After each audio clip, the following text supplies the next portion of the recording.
Tu es propriétaire de biens locatifs que tu détiens en direct, en nom propre, donc pas via une entreprise, et tu te demandes comment tu peux augmenter la rentabilité de tes investissements, réduire la fiscalité liée aux revenus locatifs, transmettre ton patrimoine tout en conservant son contrôle, ou bien même éviter que tes biens ne tombent en indivision. On t'apporte une stratégie qui répond à tous ces objectifs et ça se passe après le jingle.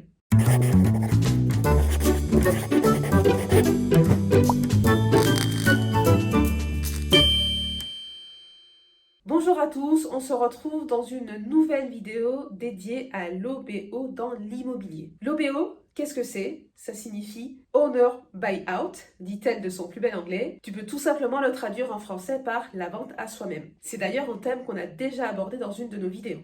L'objectif ici, c'est de vendre à une société qui t'appartient, société civile, SCI ou SAS, un bien que tu détiens déjà mais en direct. En nom propre. Attention, ce schéma ne correspond pas à tous les modes de location. Ici, on parle bien de location nue. En ce qui concerne la location meublée, on a déjà traité ce sujet dans une petite vidéo que je t'invite à regarder pour avoir déjà les premiers éléments de comparaison. Revenons à notre OBO dans la location nue. Donc tu possèdes un ou plusieurs biens en direct que tu souhaites vendre à ta SCI. Pour acheter ce bien, ta SCI va faire un crédit. Et ensuite, après l'obtention de l'emprunt, ta SCI va te verser le montant de la somme. Donc toi, tu récupères du cash dont tu disposes presque librement. Alors, je dis presque parce que forcément, si par ailleurs il y avait un emprunt sur ce bien, il va falloir que tu rembourses le crédit, donc que tu soldes le crédit. Et tout ce qui reste, c'est pour toi, tu en fais ce que tu veux. Tu peux par exemple utiliser cet argent pour réaliser de nouveaux investissements à titre personnel. Ou tu peux décider de reverser une partie de cette somme sur ton compte courant d'associé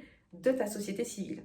Là encore, on a déjà abordé ce sujet dans une vidéo que je t'invite à regarder pour comprendre l'intérêt de cette stratégie. Une fois que le bien est vendu à ta SCI, toi, tu n'es plus propriétaire.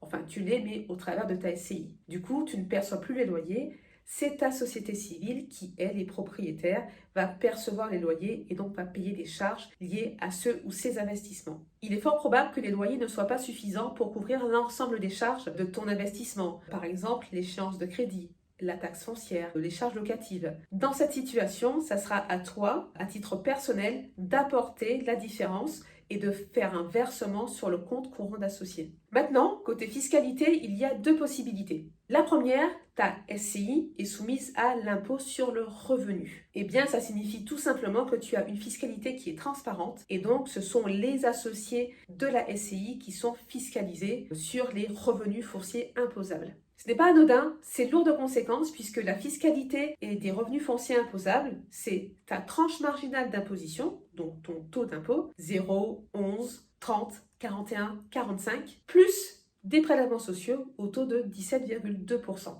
Au global, si je suis sur une tranche d'impôt de 30%, ce qui est la majorité des cas en France aujourd'hui, eh bien mes revenus fonciers au global sont imposés à 47,2%, 30% ma tranche marginale d'impôt, 17,2% de prélèvements sociaux. Plus ma tranche d'impôt va être importante, plus l'impôt va être important également. Je suis sur une tranche d'impôt à 41%, ma fiscalité, 41 plus 17,2%, 58,2% global. Prenons un exemple. J'ai 10 000 euros de revenus locatifs et environ 1 500 euros de charges entre les intérêts d'emprunt, les assurances emprunteurs, les assurances propriétaires non occupants, toutes les charges annexes liées à l'investissement locatif. Donc mon revenu foncier imposable, c'est ni plus ni moins que 8 500 euros. Je suis sur une TMI à 30%, je paye au global 47,2% sur ces revenus fonciers imposables, donc ma fiscalité c'est 4 012 euros. Je suis sur une TMI à 41%, donc ma fiscalité au global c'est 58,2% avec les prélèvements sociaux. Je paye au total 4 947 euros sur ces revenus fonciers imposables. On va pas tous les faire, mais tu as compris le principe. Comme je te disais, plus ta tranche d'impôt est importante, plus la fiscalité liée à ces revenus fonciers imposables va être importante.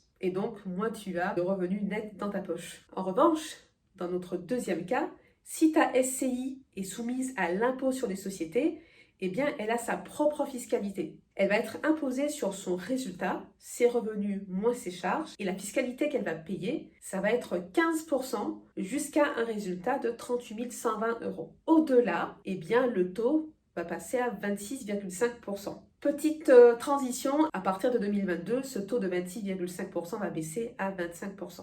Donc reprenons notre exemple. Ma SCI perçoit maintenant 10 000 euros de revenus locatifs. Elle aura un peu plus de charges, puisqu'il y a des frais de comptabilité à prendre en compte. Donc on va passer de 1 500 € de charge à 2 500 par exemple. Elle va aussi pouvoir amortir la valeur du bien et créer une charge supplémentaire qui est l'amortissement. On va compter 5 000 € pour un bien d'environ 150 000 € qui s'amortit sur 30 ans. Le résultat comptable de ma SCI, c'est combien? C'est 2 500 €. Mes 10 000 de revenus locatifs, moins mes 2 500 € de charges, moins mes 5 000 € d'amortissement. Il me reste donc un résultat imposable de 2 500 €. La fiscalité de ma SCI, 2 500 € x 15%, ce qui nous donne 375 € d'impôt. C'est un exemple très simple pour que tu comprennes le principe. Ici, la fiscalité est très faible parce qu'on crée une charge fictive, une charge comptable supplémentaire qui va réduire le résultat de la SCI et donc la fiscalité. Moralité, je ne suis plus imposée en direct. C'est ma société civile immobilière qui, elle, paye son propre impôt avec ses propres règles. On reste dans le cas d'une société civile à l'IS. Si elle dispose d'une trésorerie suffisante après avoir payé l'impôt, eh bien, tu auras plusieurs choix qui s'offrent à toi. Tu vas pouvoir te distribuer des dividendes. Dans ce cas, il y aura une fiscalité qui sera la flat tax ou le barème de l'impôt. Il faudra calculer le moment venu ce qui est le plus intéressant pour toi. Tu vas pouvoir récupérer ton compte courant d'associé.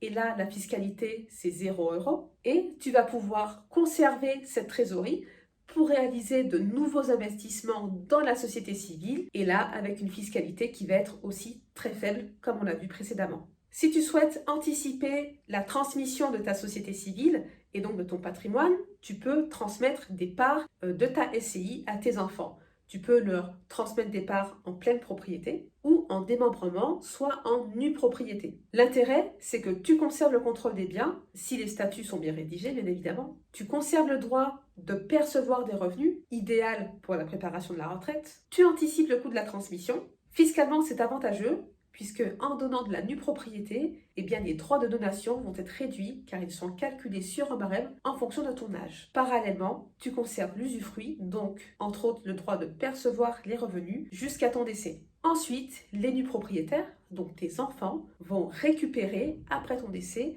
la pleine propriété de la société civile et ça sans fiscalité. Les statuts jouent un rôle crucial car ils déterminent les règles tout au long de la vie de ta société civile. On te déconseille très fortement les statuts copier-coller. Le mieux, c'est de se faire accompagner par un professionnel. Un OBO présente tout de même des inconvénients. La vente à la SCI va générer une plus-value qui va être imposée, sauf si tu détiens le bien depuis plus de 22 ans, auquel cas tu es exonéré d'impôt sur les revenus. Et si tu détiens ton bien depuis plus de 30 ans, eh bien tu es exonéré de prélèvements sociaux et donc totalement exonéré d'impôt. Si tu as un engagement locatif de type Pinel par exemple, eh bien tu peux risquer de perdre cet avantage fiscal. Il y a un risque fiscal également. L'OBO peut être qualifié d'abus de droit. Il faut être particulièrement vigilant sur ce point et donc veiller que la SCI fonctionne réellement. Il faut tenir une comptabilité, faire régulièrement des assemblées générales. Et surtout, l'OBO doit se fonder sur des motivations autres que fiscales. Par exemple, préparer sa retraite et transmettre son patrimoine. Attention au prix de vente décorrélé du marché. Point important, si la société civile est à l'impôt sur les sociétés et qu'elle vend ce bien pour X raisons, eh bien tu as systématiquement une plus-value qui est imposée aux plus-values des professionnels. Tu ne pourras plus bénéficier des avantages des plus-values des particuliers. D'ailleurs, Simon a préparé une vidéo sur laquelle il t'explique les différences entre plus-value professionnelle et plus-value privée des particuliers. Et pour finir, ce transfert de propriété entre une détention directe vers la société civile n'est pas gratuit. Cela génère des frais.